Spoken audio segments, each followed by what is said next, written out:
Hi friends, welcome to loser trader zone. இந்த வீடியோவில் நம்ம என்ன பார்க்க போகிறோம்னா, இன்றைக்கி ஜூலை 10 பேங்க் நிஃப்டி எக்ஸ்பிரேயில் நம்ம இன்றைக்கி எடுத்த ட்ரேட்ஸ் தான் வந்து பார்க்க போகிறோம். இன்றைக்கி வந்து சர்டன் டைமில் வந்து மார்க்கெட் ரிவர்சல் ஆகும் அப்படின்னு சொல்லிட்டு மேலே போகும் அப்படின்னு சொல்லிட்டு பார்த்தேன். போத் சைட் மேலே கீழே ரெண்டுமே வந்து உடைக்கிறதுக்கு கரெக்டாக இருந்தது. ஸோ ஃபஸ்ட்டு பியில் எடுத்தேன்.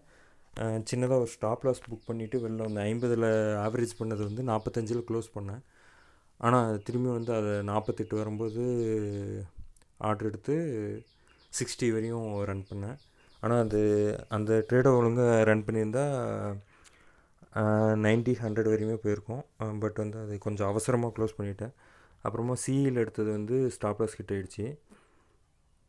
அதுவும் கொஞ்சம் ப்ரிகாஷனாக இருந்ததுதான். இன்னொரு ஸ்டாப் லாஸ் வந்து 2-3 பாயிண்ட் கம்மி பண்ணியிருக்கலாம். பட் நான் வாங்கினது 60 ரூபாயில் வாங்கி 50 ரூபாயில் க்ளோஸ் பண்ண வேண்டியதாக போச்சு.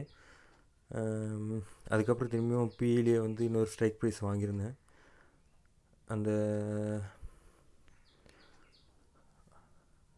அந்த ஸ்ட்ரைக் ப்ரைஸ் வந்து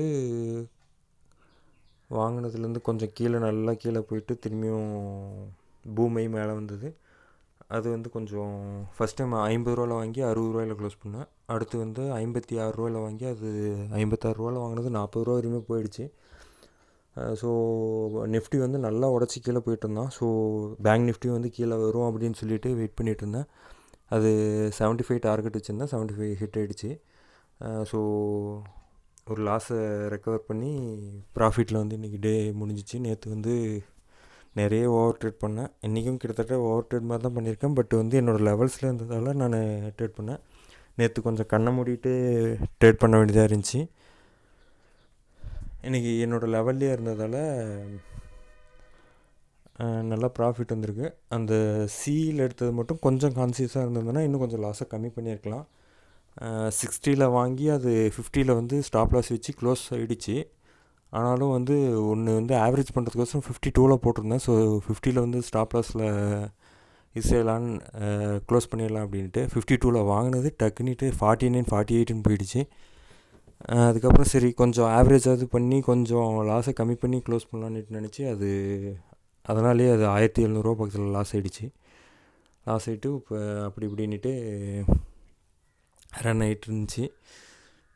அதுக்கப்புறம் வந்து 52,100 பிஇ வாங்கினது வந்து அரௌண்டு 50-60 அந்த ரேஞ்சில் வாங்கி அது ஸ்டாப் லாஸ் அடித்து திரும்பி வந்து ரீஎன்ட்ரி 48 ரூபாயில் எடுத்து 60 ரூபா 65 ரூபாயில் க்ளோஸ் பண்ணி அது வந்து ஆனால் 70 80 90 போச்சு.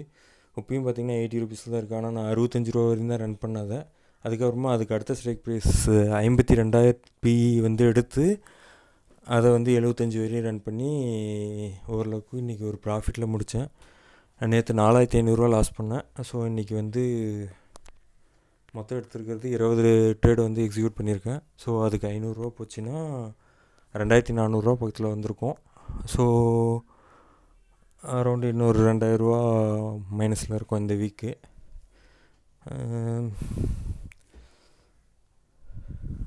ரொம்ப கான்சியஸாக இருக்கிற இதில் தான் வந்து ட்ரேட் எடுக்கணுன்றதை இந்த 2 நாளில் நான் புரிஞ்சுக்கிட்டேன். கொஞ்சம் விளையாட்டுத்தனமாக இருந்தாலும் நம்ம கேபிட்டல் தான் வந்து லாஸ் ஆகும். கான்ஃபிடென்ட் இல்லாத இடத்துல கண்டிப்பாக ட்ரேட் எடுத்தே ஆகணும்ட்டு இப்போ இன்றைக்கி பார்த்திங்கனாலும் கிட்டத்தட்ட ஒரு 11 மணிக்குள்ளாரியே நான் ட்ரேட்ஸ் எல்லாம் முடிச்சிட்டேன். ஸோ ரொம்ப அவசரப்படுறோமோ அப்படின்ட்டு தோணுது.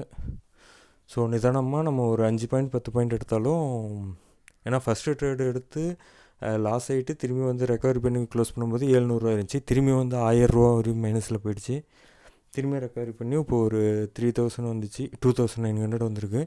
சர்வீஸ் சார்ஜெல்லாம் போக ஒரு 2400 அந்த ரேஞ்சில் வரும். ஸோ நம்ம அவசரப்படாமல் ட்ரேட் பண்ணணும், லெவல்ஸை வந்து பார்த்து ட்ரேட் பண்ணணும். இன்றைக்கும் கொஞ்சம் சைக்காலஜிக்கலாக கொஞ்சம் நேற்று லாஸ் ஆனதை யோசிச்சுக்கிட்டே தான் ட்ரேட் பண்ணேன். இப்போ ஃபுல்லாக ரிவர்சல் ஆகிடுச்சின்னு நினைக்கிறேன் மார்க்கெட்டு. இப்போ வந்து 11:30 ஆகுது.